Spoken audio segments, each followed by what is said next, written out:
Tua palavra, Senhor, é maravilhosa, é poderosa para nos transformar.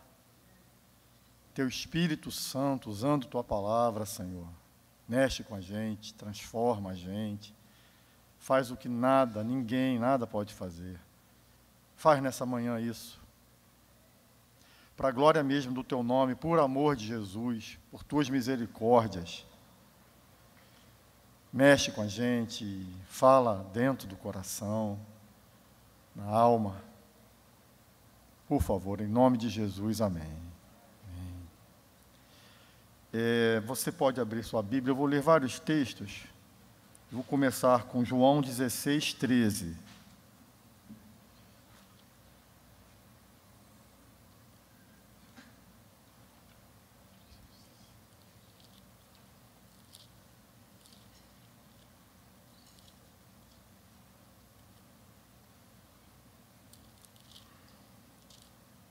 Depois vou para 1 Coríntios 2. Se você já quiser abrir lá. Primeiro aqui, João 16, a partir do 12, verso 12.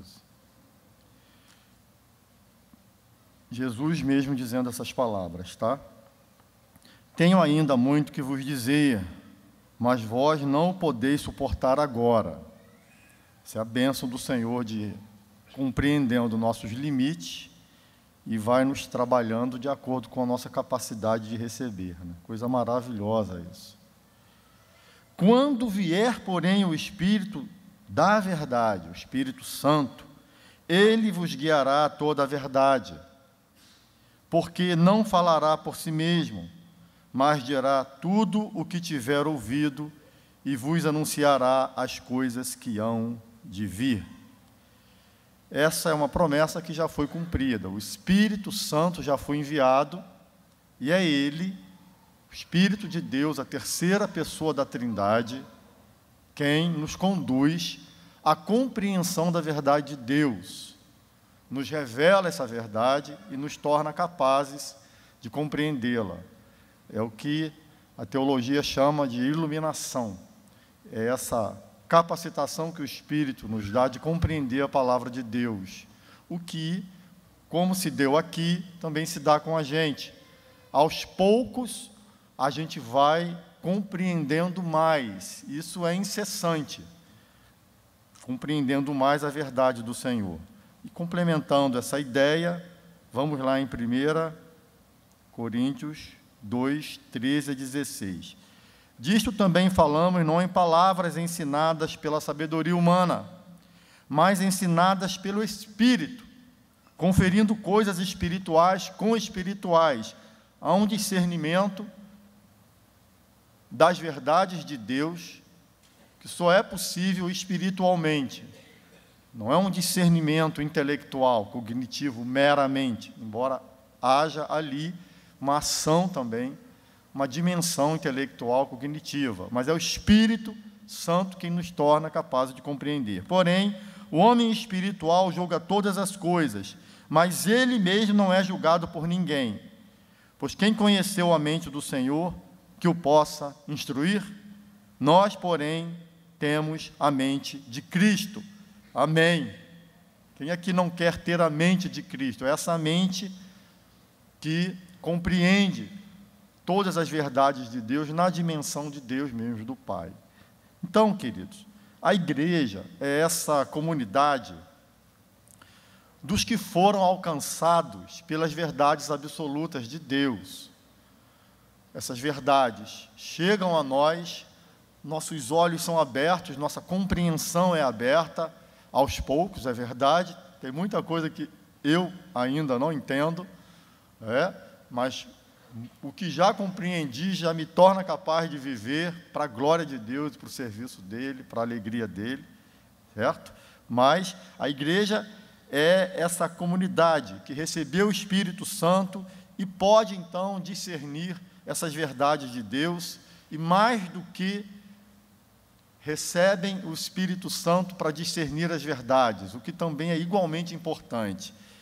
Essa igreja, gente, eu falo de igreja, não falo disso, falando de você que segue Jesus, é capacitado a compreender as verdades, mas também capacitado a viver por meio delas. São duas capacitações fundamentais. Eu entendo, eu compreendo, mas por mim mesmo há coisas que são muito difíceis por causa das minhas tendências, da minha natureza, e eu preciso de uma ajuda, de um grande empurrão, na verdade, de uma capacitação sobrenatural para viver essas verdades. O Espírito Santo também é esse que me torna capaz, aos poucos também.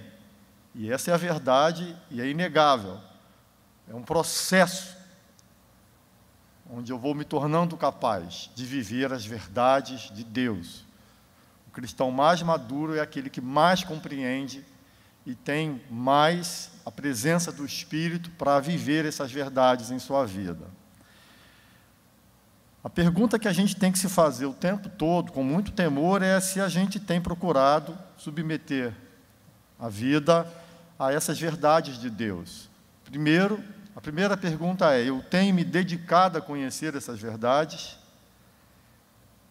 Porque compreendo que são verdades absolutas, imprescindíveis da parte de Deus para a minha vida. E a segunda pergunta é: eu tenho me submetido, procurado me submeter a essas verdades, ou acho que eu tenho um código para a vida, valores para a vida, conceitos para a vida, verdades para a vida melhores que as de Deus?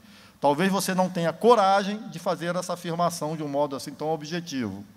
Eu tenho verdades melhores que as de Deus, mas é o que fazemos quando vivemos, não procurando saber a verdade de Deus e não procurando nos submeter a ela, o que, infelizmente, muitas vezes é o que fazemos. E por trás dessa conduta está a afirmação: eu tenho uma proposta melhor do que a tua.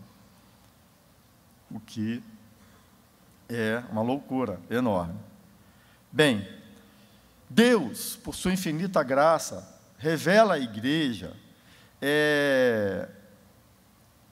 suas diretrizes para que ela entenda o que ela é e para o que ela vive.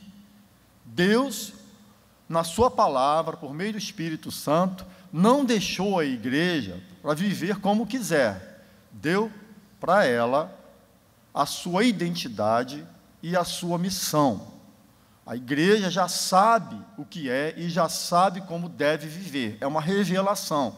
É claro que a gente precisa sempre fazer um exercício crítico para mensurar a nossa vida de acordo com essas verdades, para pensar a vida de acordo com elas. Temos sido a igreja que Deus quer que a gente seja? É uma pergunta constante. Temos sido? Stott lança, na obra que a gente está estudando, 3 figuras. Ele pensa isso da palavra de Deus, é claro, ele não cria essas figuras, ele nos fala, e a gente vai ver isso, que Deus usa em sua palavra 3 figuras para falar sobre a identidade da igreja e a missão da igreja e qual é a vontade de Deus para a igreja.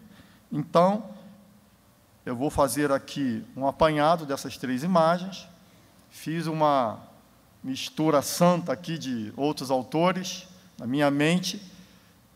Isso também é uma coisa muito legal. Deus usa autores com uma capacitação diferenciada para compreenderem a mensagem bíblica e, de um modo muito claro e objetivo, passar isso para a gente. Esse é o papel do professor, aquele tipo que não apenas compreende, mas sabe a forma de fazer a gente entender.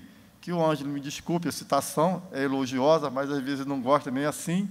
Lá no início dos anos 80, eu tive aula com o querido professor Ângelo Gagliardi, inesquecíveis, lá na Visconde Itaboraí, você lembra, Ângelo? A Vinde. E ali ele foi o meu professor de teologia. Quem não conhece, o Ângelo tem essa capacitação de compreender e fazer a gente entender as coisas. E eu lembro, Você sabe, Ângelo, que eu lembro até hoje, você falando algumas coisas lá, e aquela bronca que a gente tem de predestinação e tal, eu lembro das suas aulas, assim, aquela didática, aquele seu modo enfático. Isso é um dom, isso é uma bênção. A glória do Senhor, Ele capacita alguns, então glória a Deus por isso. E aqui estamos cheios, essa é uma igreja riquissimamente abençoada. Eu sou aqui o coordenador, o pastor da área de ensino, e vejo gente aqui que ama essa área, se dedica a ela, estuda para isso. É uma coisa assim, se a gente pensar do ponto de vista humano, é inexplicável. Gente com suas vidas profissionais, suas demandas pessoais, e dedica o seu tempo para se aplicar a palavra, para ensinar. Estou vendo aqui o Marcelo, estou vendo a Beth, a Rebeca, cheio de gente aqui da Escola Bíblica, o Roberto lá atrás. Isso é demais, a Lúcia, né, nossa decana. E vai por aí, vem gente, isso é uma bênção, ter gente com essa capacitação. Os pastores aqui, lembro do Josué, que me deu aula de seitas e religiões. Lembra, Jô? Lembro do livrinho até hoje. Tá? E eu, assim, encantado com aquilo, meus 20 e pouquinhos anos, e assim, encantado. Falei, gente, que coisa maravilhosa. Vinha de uma igreja abençoada, maravilhosa, mas que não tinha gente com essa capacitação. Isso foi demais para a minha vida. Então, glória a Deus por isso. Então, faça uso dessa bênção que Deus deu à igreja. Às vezes a gente se acomoda muito com as bênçãos que a gente tem. Aqui tem gente brilhante.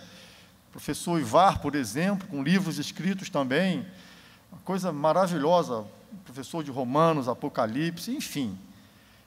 Deus usa essa gente para fazer a gente compreender sua palavra. Então, isso é uma riqueza enorme. Então, eu lancei mão aqui do Stott, lancei mão do Lloyd Jones, que enriqueceu demais essa visão, um autor assim. Quando eu leio Lloyd Jones, eu falei, meu Deus, esse homem tem uma graça. C.S. Lewis também encheu minha mente de compreensão.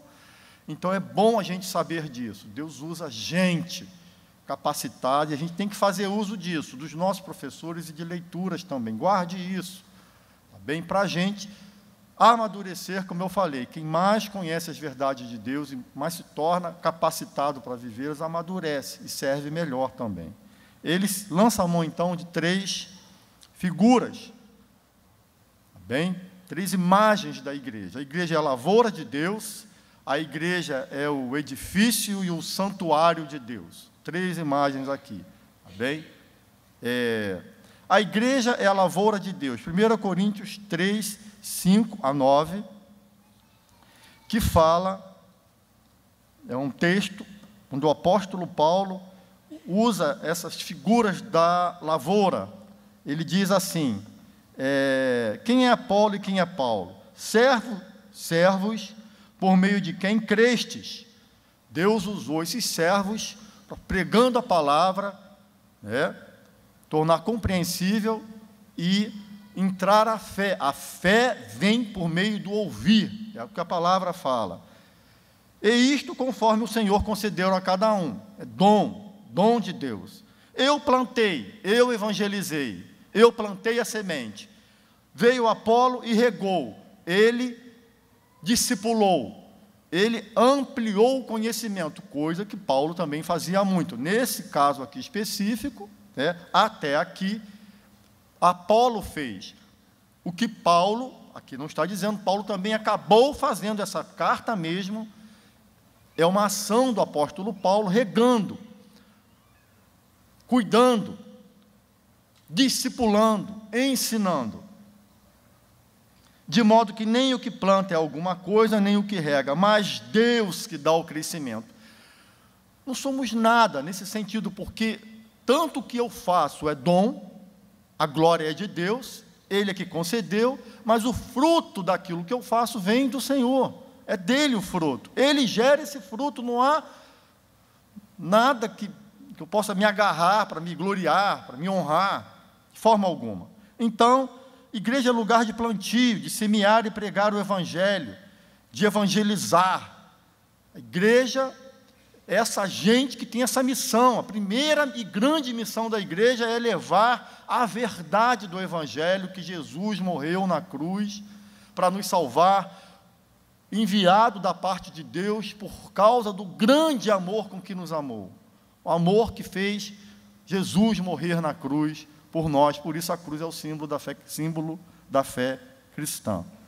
Então, estamos aqui para tornar Jesus conhecido. Igreja Lavoura, vamos plantar. Plantar a semente é evangelizar. Também é lugar de rega, de discipulado, de acompanhamento mútuo, de cuidado mútuo, onde eu olho para você e me preocupo com sua vida para saber o que precisa e para ajudá-lo a crescer.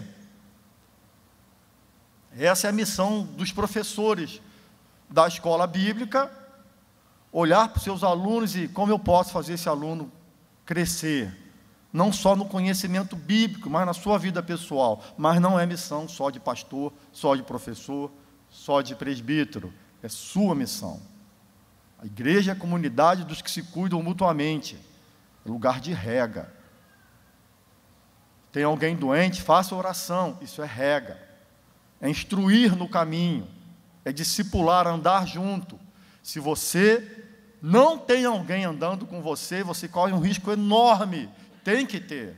Andando com sua vida. Não para vigiar você, para cuidar de você. Na palavra. E se você não tem alguém, deve ter. É uma missão que qualquer um é capaz de fazer, com aquilo que já sabe, com aquilo que já tem. Nosso sonho é que não haja ninguém na igreja sem ser discipulado, regado. A ideia é que ela planta. Em casa tem jardim. Às vezes a gente viaja, não fica ninguém em casa, aí você volta, aquele gramado todo seco. Dá uma tristeza.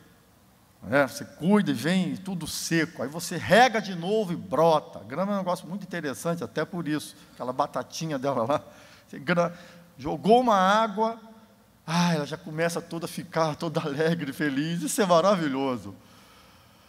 Nós somos como um jardim, gente. Se não regar, se não cuidar, se não prestar atenção para ver se não tem elemento estranho no nosso meio, que vai pisar, vai amassar, vai cortar, vai estragar tudo. Então, é lugar da gente se cuidar, de se preocupar com o outro. Às vezes a gente está tão imerso no próprio conflito, não é verdade, gente?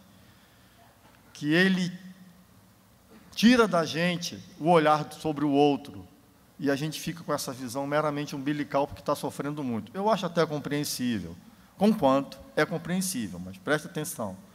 Se você, no meio da sua dor, pela força do Espírito Santo, conseguir olhar a dor do outro, pode estar certo. Você vai enfrentar a sua dor de um modo completamente diferente. Vai. Há uma divisão, há uma multiplicação de forças aí, da parte de Deus. Você redimensiona até a sua forma de ver o seu conflito. Igreja é lugar de rega.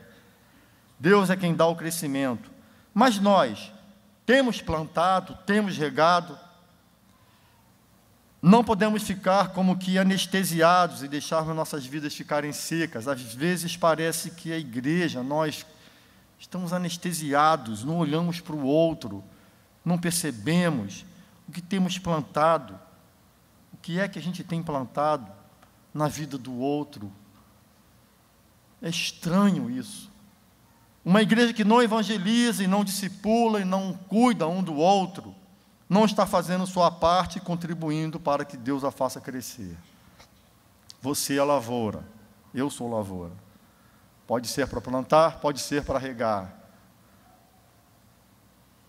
Trabalhos e funções igualmente importantes.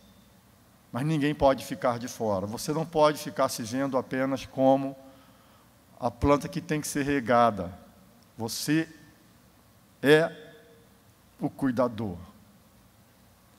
A igreja é o edifício de Deus. 1 Coríntios 3, 10 a 15, lá, usa essa expressão, que nós somos um prédio de Deus.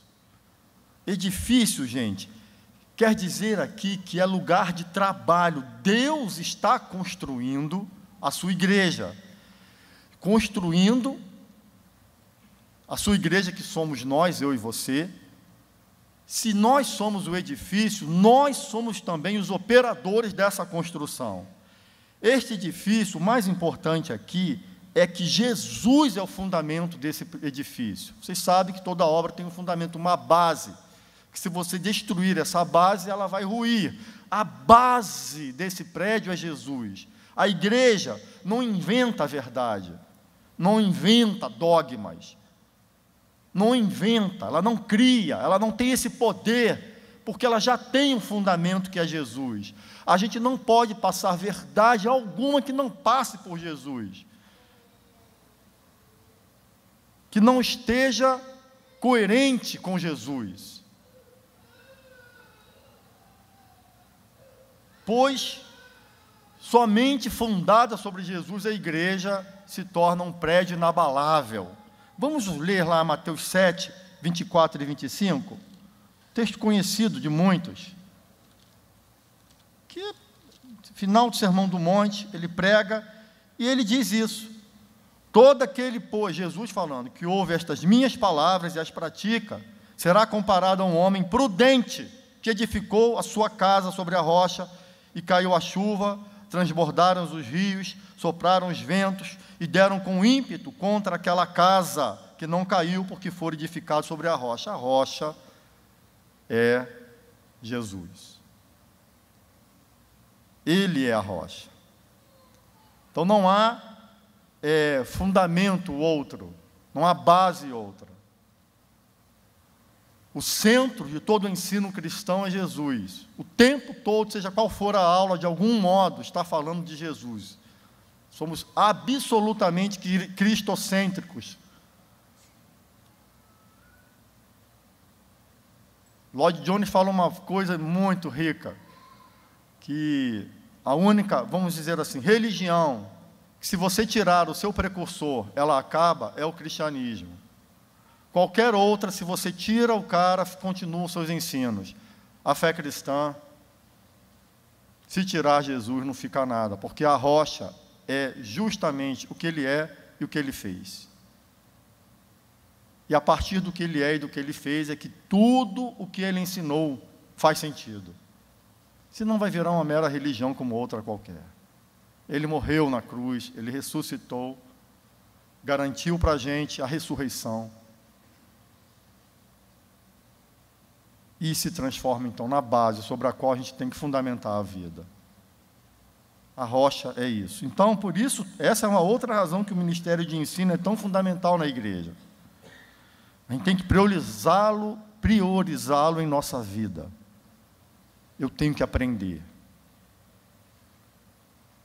Mas eu estou falando de um aprendizado substancial, queridos. Nós temos os nossos cultos da noite imprescindíveis, abençoadíssimos, riquíssimos, mas que não tem a riqueza do conteúdo que tem uma escola bíblica, porque ali é uma pregação para abençoar vidas, muitas vezes para evangelizar, muitas vezes centrada justamente na ação do plantio, de pregar a palavra que evangeliza, mas aquela coisa substancial, que você tem que gastar mais tempo para aprender, é a escola bíblica.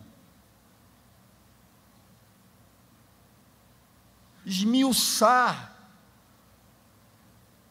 as doutrinas da palavra, as doutrinas de Jesus. Isso vai tornar a minha vida uma vida, a vida da igreja inabalável, porque está fundada sobre a rocha.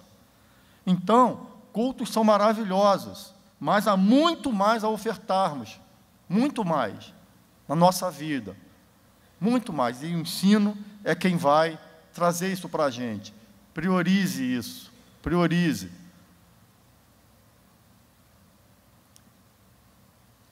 Eu devo confessar aqui uma coisa, já até creio que falei isso em algum outro momento.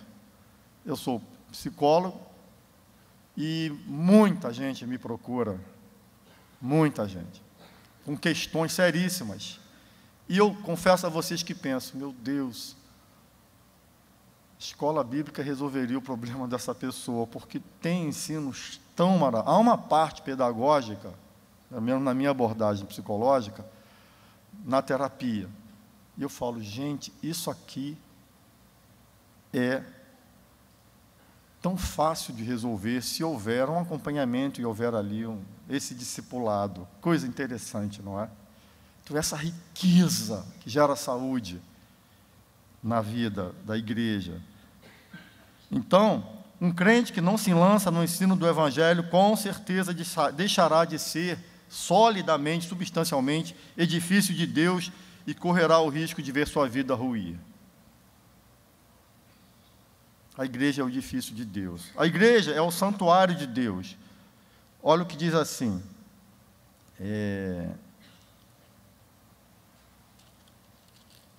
1 Coríntios 3 ainda.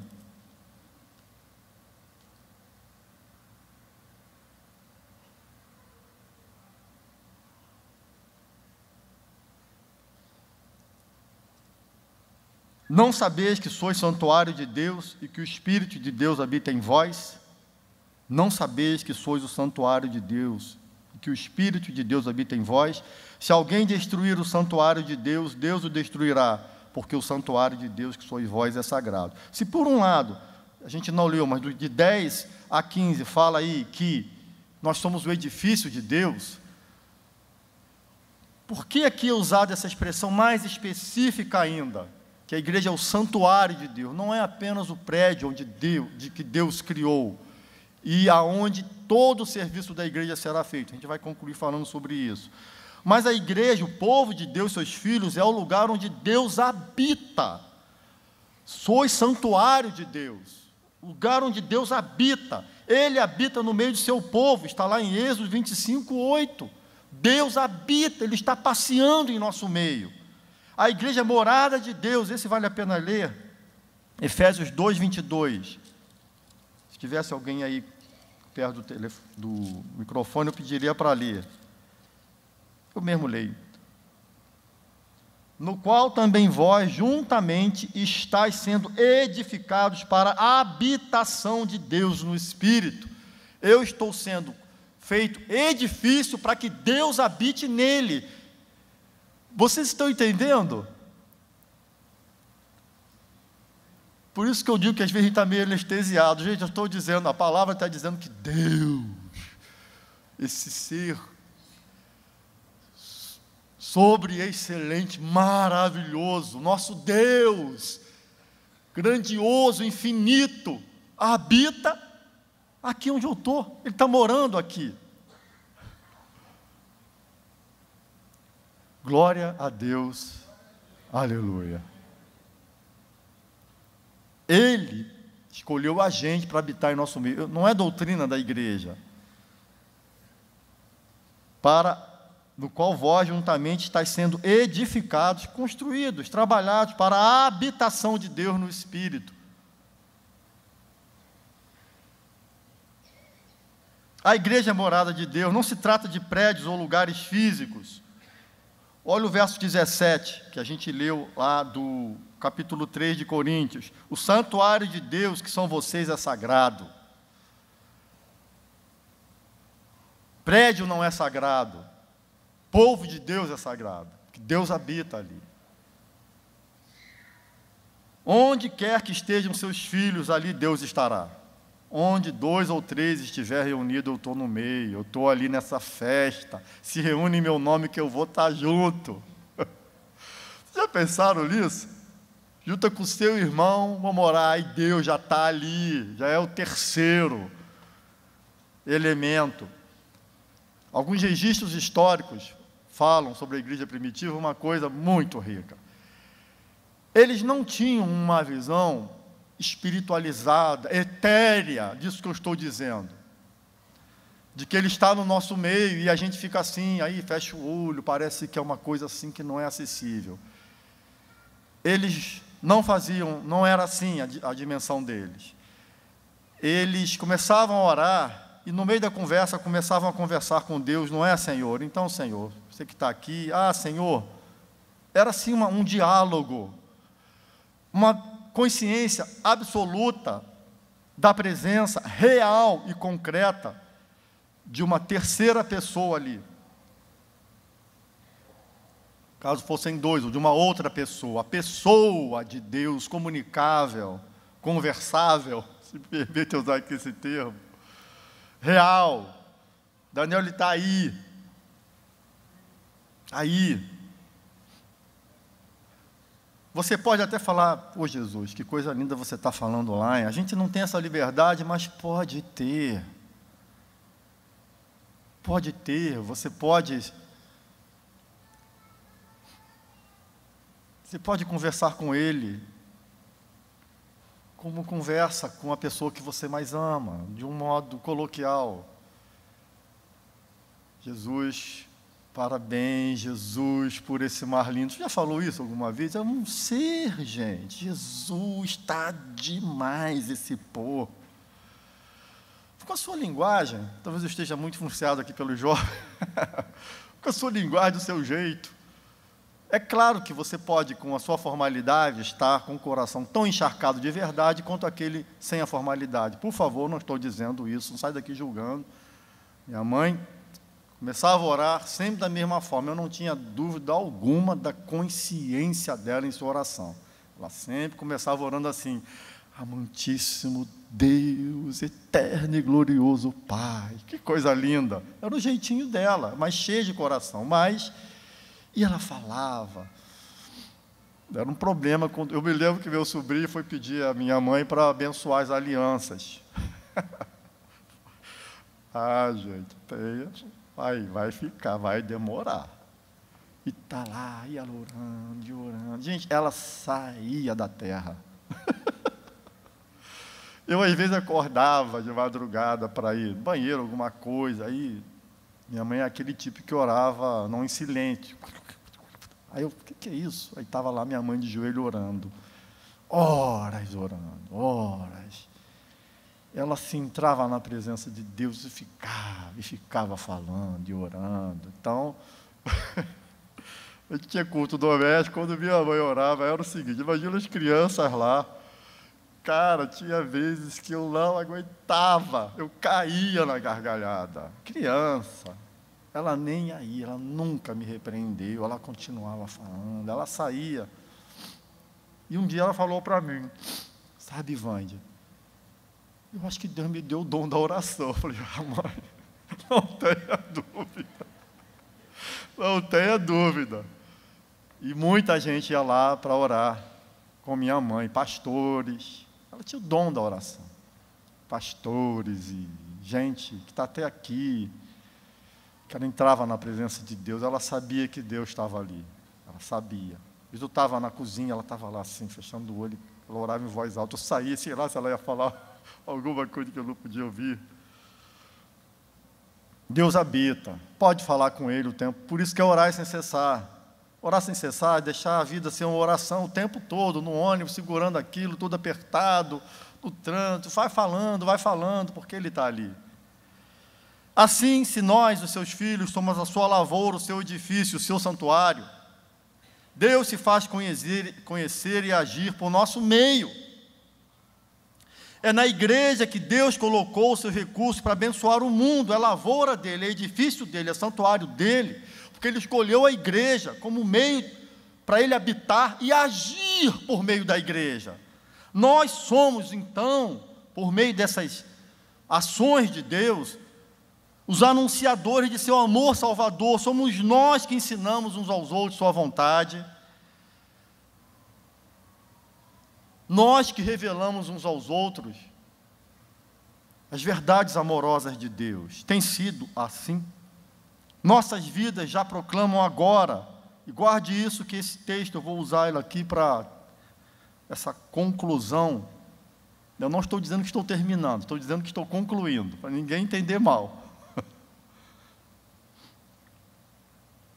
Nós hoje já proclamamos agora aquilo que está em Apocalipse, que é dito lá, mas que tem que ser uma verdade para já. Digno é o Cordeiro, que foi morto, de receber a plenitude do poder, da riqueza, da sabedoria, da força, da honra, da glória e louvor. Essas figuras usadas aqui é para que a igreja entenda que ela é o lugar onde o Cordeiro, Jesus, que foi morto, deve receber a plenitude do poder. É de Jesus. Ele é o Senhor de tudo, sobre todos. Nós submetemos totalmente a nossa vida ao senhorio dele. Ele é Senhor, é o que comanda. Jesus, eu não invento mais nada, a forma de viver é tua. A igreja é serva. Nós, eu e você, em todo o tempo. Ele não pode ter poder, a igreja não pode ter poder sobre nada. Ela não é dona de nada, ela não pode mandar em nada, ela não pode decidir nada por si mesma, ela não pode governar nada por si mesma, ela não tem este poder. Esse poder é de Jesus, a Ele a plenitude do poder. A igreja não tem. Igreja, você, não esqueça, eu não estou falando da instituição nenhuma que há na face da terra, estou falando de gente, povo de Deus, porque só Ele é digno de receber a plenitude do poder. Tem decisões, tem comandos, tem direções. Jesus, o que você quer? Seja na minha vida profissional, na minha vida familiar, na vida da igreja propriamente, o que fazer com o dinheiro, o que fazer com as coisas que temos, o que fazer, qualquer âmbito que seja na vida pessoal, que é a igreja, onde estiver. Deus, o que eu faço com isso? O que eu faço nessa hora? Como eu vivo? O poder é dele. Do Cordeiro é a riqueza.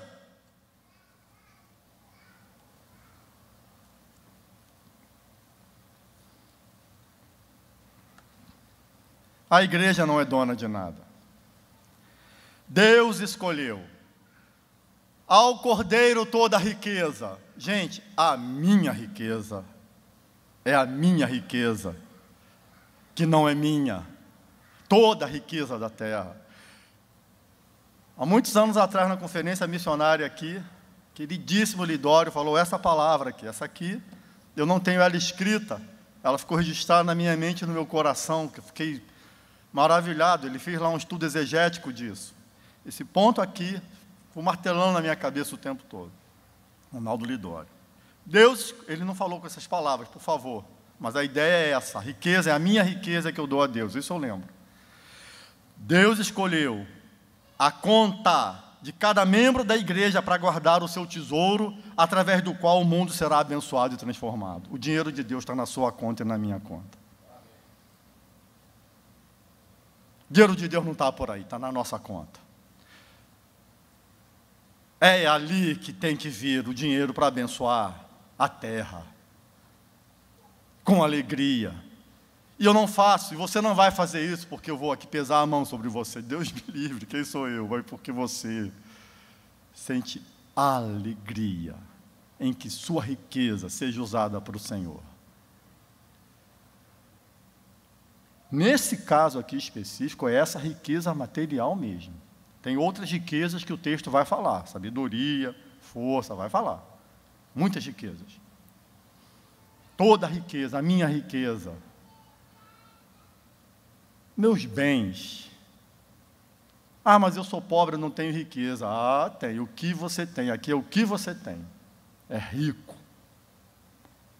É um copo d'água. É para a glória de Deus. Tudo que é meu, Senhor, é teu. Eu não quero nada, eu não quero ficar com nada. Toma, toma, minha conta toda. Obrigado porque você me permite parte dela para me sustentar, mas, Senhor, eu me lembro daquele filme, A Lista de Schindler. Quem não viu, veja, onde o sujeito ele começa a ser contagiado com a misericórdia. Ele começa um negócio, ele era alemão, esse negócio, com a mão de obra, dos sonhos de um empreendedor capitalista, barata, escrava. Ele estabelecia horário, estabelecia tudo sem pagar nada, os judeus, nazismo. Isso é verdade, a história é verídica. E ele começa a perceber que era um modo de salvar judeus, trazendo os judeus para sua fábrica, que supostamente estavam fazendo armas e tudo, e uma série de coisas. Ele começa Tem uma cena no filme, já no final, onde ele é completamente encharcado por essa ideia de salvar o outro, e que ele tem assim, ele fica meio que desesperado. Meu Deus, quantos eu salvaria com esse anel, esse carro, quantos eu... Vocês se lembram dessa? Quem viu o filme, lembra dessa cena? Eu falei, meu Deus, lembra dessa cena específica? Quantos eu salvaria?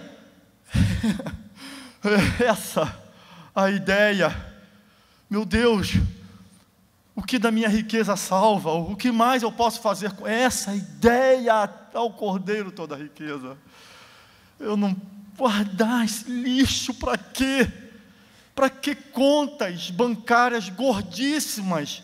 Para quê? Que miséria de coração é esse? Para quê? Ao Cordeiro toda a riqueza, para que ter tanto?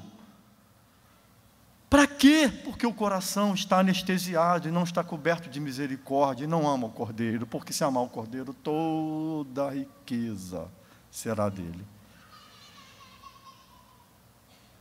Você será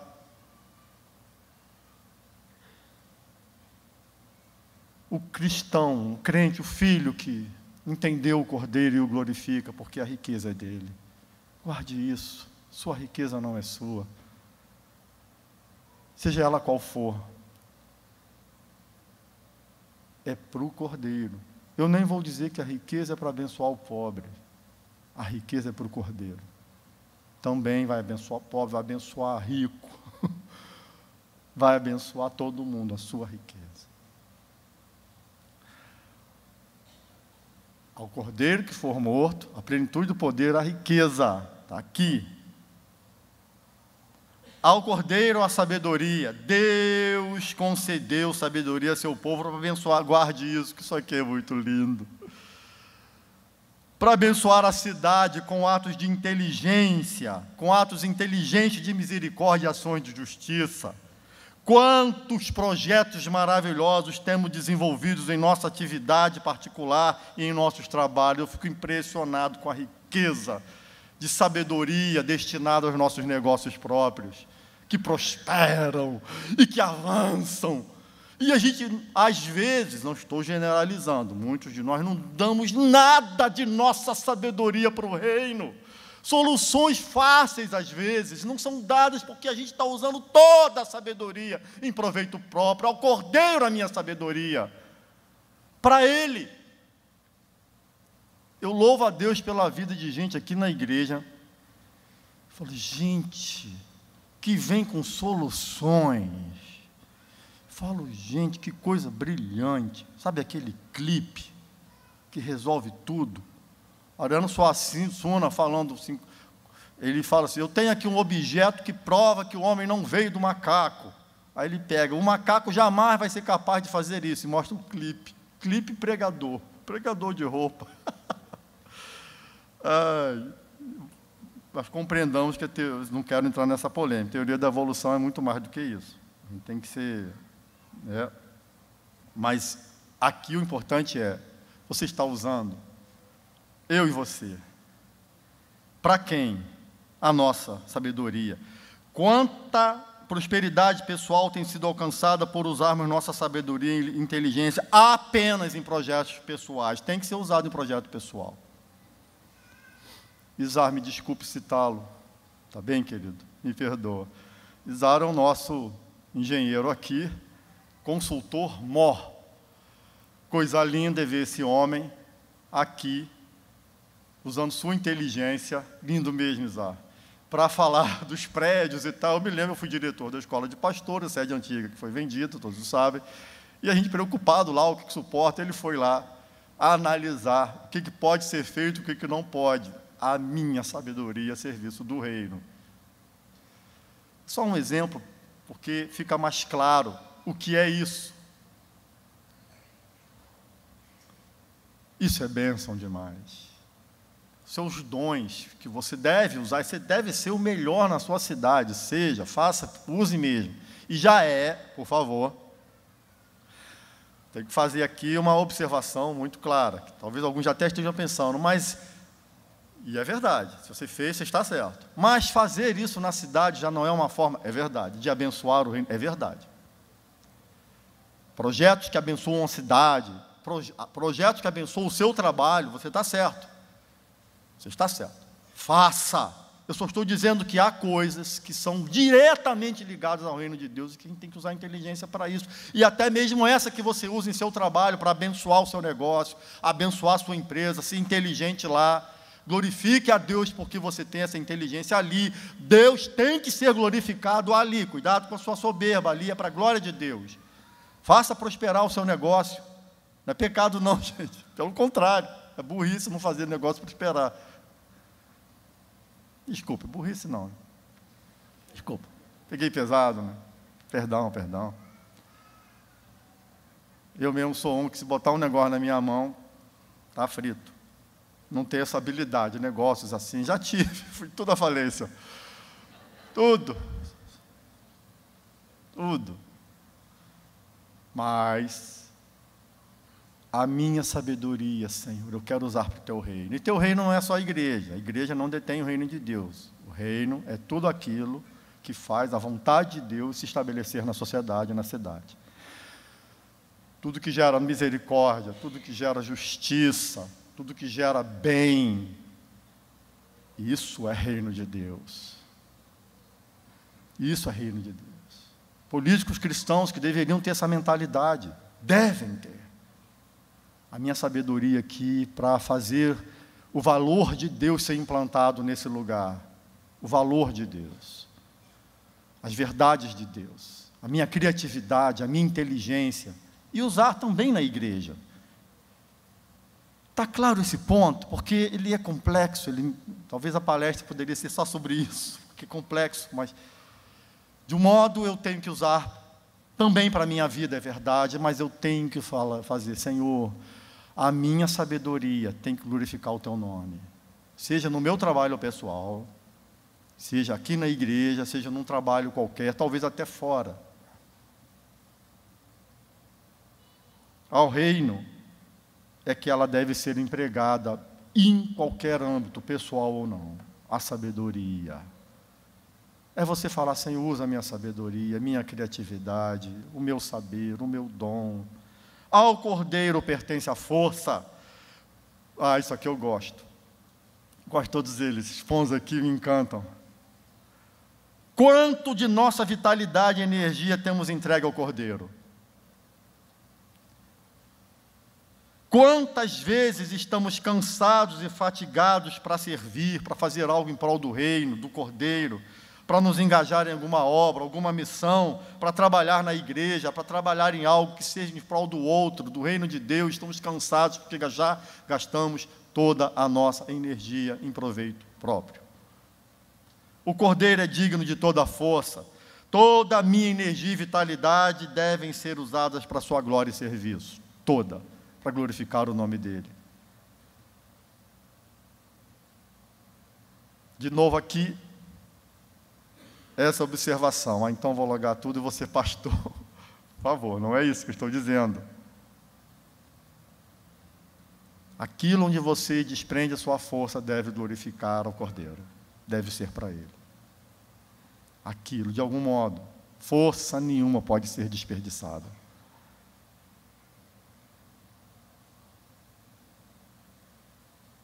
Todas as coisas que você usar a sua força, faça disso um culto.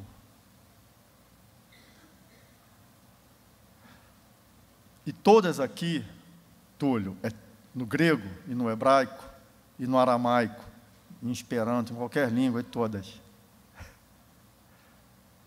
Toda a tua força que você está desprendendo, glorifica a Deus. A força que você faz fazendo exercício físico, lavando louça, capinando, arrancando um dente, colocando o dente. Estou olhando ali Valdemir, a quem devo o meu sorriso, nós somos sócios, para quem não sabe. Ele tem 99% das ações. Toda a força da adoração, do louvor, força que se faz em seu trabalho, a força mental. Já pensou nisso? Ao Cordeiro toda a força. É uma vida plenamente entregue ao Cordeiro. A sua força é para Ele. A força física é para Ele. Não é para mim, é para Ele. Até aquilo que aparentemente é para proveito próprio, é para Ele. Como, por exemplo, um exercício físico. Gente, eu estou dizendo que toda a força é do Cordeiro. Toda a minha força. É claro que Ele é o Senhor de toda a força do universo. Mas aqui, a oração é ao Cordeiro toda a força. Não é apenas um reconhecimento que Ele tem a força. A minha força ao Cordeiro.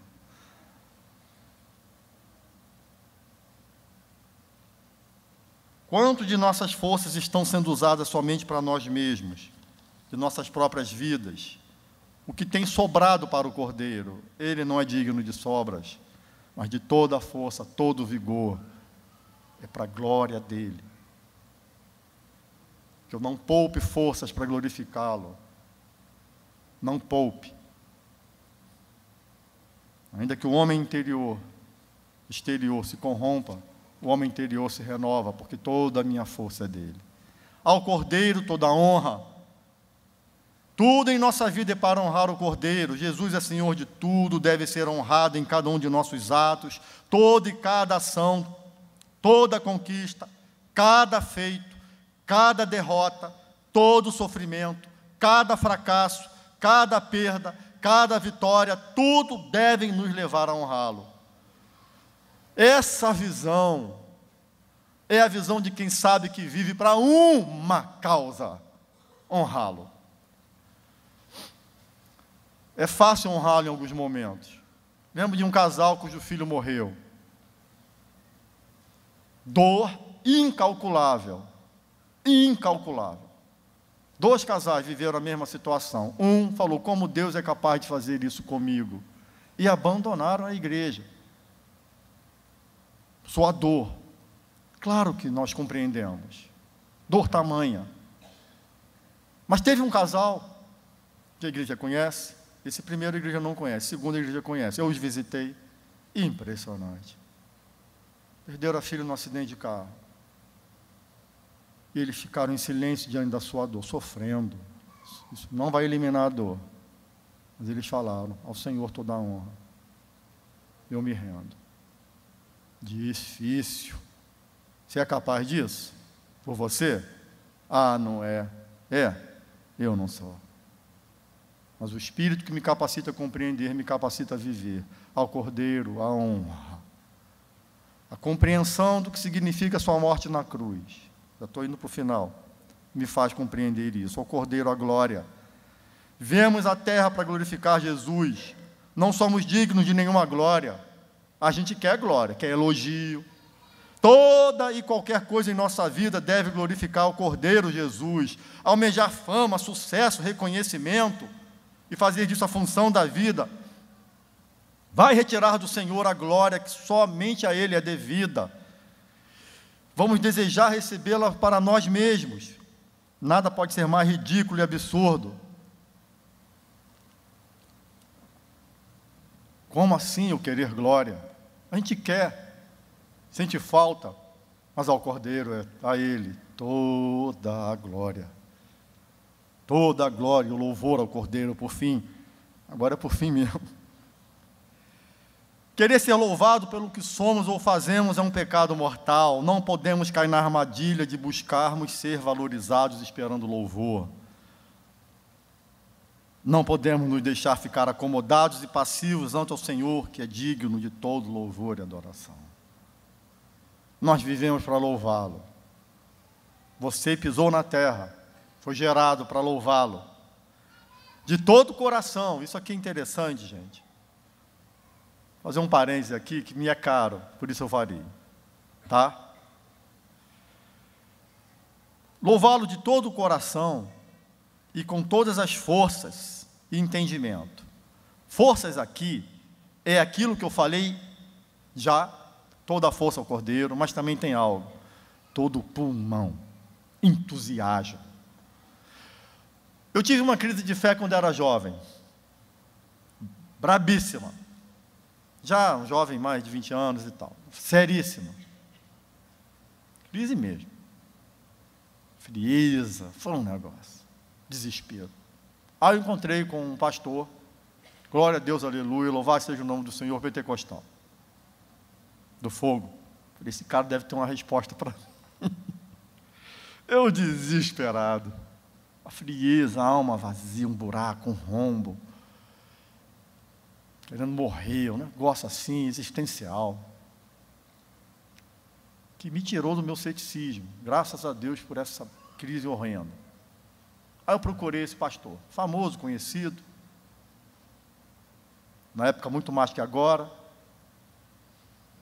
Aí ele falou assim para mim, ele olhou, gente, ele deu uma palavra muito simples. E eu não estou dizendo que você tem, que essa é a saída, para mim foi. Mas eu vou dizer uma coisa, deu certo. Ele falou assim, ele viu como eu era, de que igreja eu vim, ele falou assim, faz o seguinte, começa a louvar a Deus em voz alta, dá uma glória a Deus, aleluia. E eu, como assim? Faz isso. Essas verdades vão encharcar o seu coração e isso vai se tornar uma verdade que você vai sentir. Ah, dura coisa me pediste. Dura coisa. Igreja tradicional. Na minha igreja tinha a seguinte frase, presbiteriano diz amém na hora de amém. Já ouviu essa frase? Amém na hora de amém é quando o pastor fala em nome de Jesus, amém. Amém, todo mundo. E ele falou assim, expressa com todo o teu coração o seu louvor. C.S. Lewis fala uma coisa brilhante, ele fala, não espere que isso seja uma verdade para você, faça porque é o certo a se fazer, louve. E aí a sua mente vai entender que essa é a verdade que você tem que viver. Faça primeiro, depois você. Faça com a intenção de que seja verdade, com a sinceridade que seja verdade, e ela se tornará verdade. C.S. Lewis, eu concordo, eu fiz. E eu comecei a fazer timidamente, todo mundo tal. Você sempre acha que todo mundo vai olhar para você. Gente, todo mundo levanta, e nem está vendo, vê nada. Isso é uma grande bobagem da cabeça. Um dos meus filhos, ele não conseguia atravessar a rua. Pô, vai ficar todo mundo olhando para mim. Eu falei, filho, todo mundo atravessa a rua. Todo mundo. Essa coisa, aí você... Eu comecei a ser sincero e expressar minha adoração ao Senhor. Fez diferença na minha vida. Faz até hoje. Faz até hoje. Estou dizendo que você tem que ter, você pode fazer isso e não ser verdade, mas louve com os pulmões, ao Cordeiro todo louvor, todo o coração, todo entendimento, pense no que você está falando, toda a força. A igreja deixa de louvar quando perde de vista, quando deixa de olhar para o Cordeiro e para a sua obra. Diga no Cordeiro que foi morto. Porque o Cordeiro é digno de receber a plenitude do poder, da riqueza, da sabedoria, da força, da honra, da glória e do louvor. Por quê? Para alguns esse é o ponto mais importante aqui na igreja. Para alguns é. Sabe por quê? Porque ele foi morto. A morte de Jesus deu a ele essa grande premiação. Lloyd Jones fala, de acordo com o texto que até a gente vai ler, a sua morte o tornou o Senhor dos senhores. O único humano que está na glória, sendo Deus, mas é homem, glorificado, com toda a glória. O céu já está com aquele humano glorificado. Coisa que eu e você seremos. C.S. Lewis, ele fala uma coisa brilhante.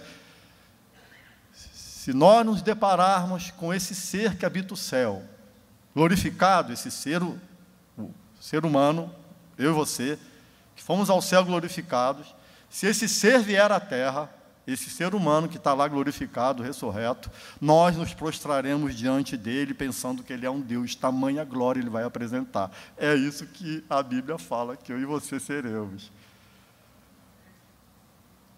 Ao Cordeiro que foi morto, a sua morte na cruz resolveu todos os problemas da humanidade com Deus. A dívida foi paga, com a morte ela foi vencida, com o diabo foi derrotado. Pagou tudo. O Cordeiro morreu e ressuscitou. Filipenses 2, 5-11. Eu concluo lendo esse texto. Tendo em vós o mesmo sentimento que houve também em Cristo Jesus.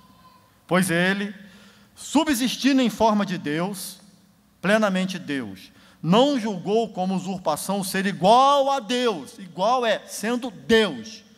Antes, a si mesmo se esvaziou,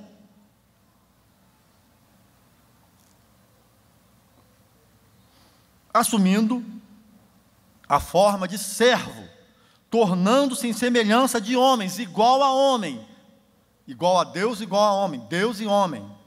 É mistério. Se me pedir para explicar em detalhes, vou ficar devendo, mas é a verdade. E reconhecido em figura humana, a verdade que era 100% os dois, e reconhecido em figura humana, a si mesmo se humilhou. Preste atenção, aqui vem, Antônio Carlos falaria, agora é a bomba atômica, a frase dele, clássica. Aqui é bomba atômica mesmo, não é bomba atômica nesse sentido ruim, mas explode algo maravilhoso no nosso coração. A si mesmo se humilhou, tornando-se obediente até a morte, morte de cruz. Olha que coisa linda! Amou tanto ao Pai, tanto amor, minha comida e minha bebida fazia a vontade do Pai, tinha tanto amor ao Pai, e tinha plena consciência do porquê veio à terra. Ele vinha à terra para fazer a vontade do Pai. Então, tornando-se obediente até a morte, morte de cruz, pelo que é a chave desse verso. Por causa disso, como resultado disso, pelo que também Deus o exaltou sobremaneira, e lhe deu o nome que está acima de todo nome.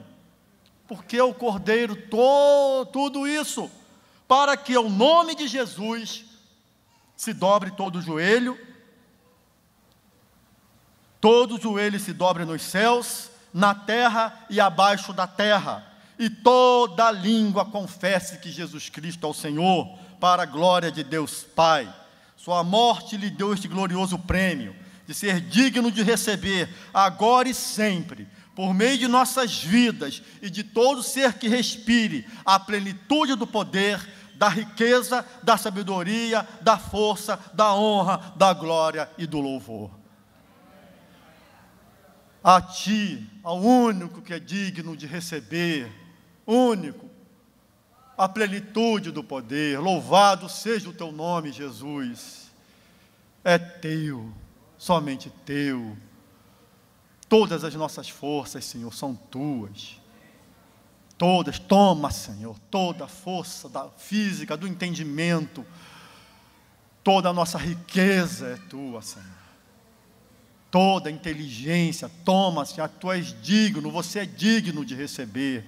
Receba, para a glória do Teu próprio nome, toda riqueza, toda sabedoria, toda honra, todo o louvor, toda a glória, tudo é Teu, Senhor, todas as coisas, porque fostes morto e ressuscitastes. É verdade, não temos para onde ir, só Tu tens as palavras de vida eterna, porque morrestes na cruz. Ah, Pai, faz de nós essa igreja que Te glorifica como Te é devido ser. Faz de mim isso, perdoa os nossos pecados. Que a graça do Senhor Jesus, essa graça, Senhor Jesus, que nos aceita, que tem misericórdia de nós o tempo todo, que não nos trata de acordo com os nossos pecados, mas por Teu próprio amor. Essa que é a Tua graça, Senhor, que nos aceita, que nos renova, que nos torna dignos de Te adorar, não dignos, mas capazes de Te adorar, e encharca o nosso coração de Te reconhecer como o único digno de ser adorado. Senhor, essa graça, Senhor, que nos faz compreender a palavra e nos torna capazes de vivê-la, que essa graça que faz a gente ter alegria de Te glorificar em todas essas coisas aqui citadas, que o amor eterno, infindável do Deus Pai, que enviou o Seu Filho para morrer por nós, o Teu amor, Senhor, que os dons do Espírito, as revelações, a iluminação do Espírito Santo, a consolação do Espírito Santo, a capacitação do Espírito Santo para que sejamos lavoura de Deus, edifício de Deus, santuário de Deus. Pai, essa bênção, Pai, para a glória do Teu nome, toda honra e louvor a Ti, essa bênção, Senhor, que alegra a nossa alma, seja com a gente agora, com o Teu povo onde estiver, no nome santo de Jesus, para a glória do Teu nome. Amém, Senhor. Amém. Deus abençoe, querida igreja. Será que conseguimos a único que é digno de receber, Joas, cantar aqui? Dá tempo, não dá, gente? Vamos ficar de pé e vamos cantar essa música com todo pulmão? Faz isso. Tenta dessa vez, ninguém vai ver.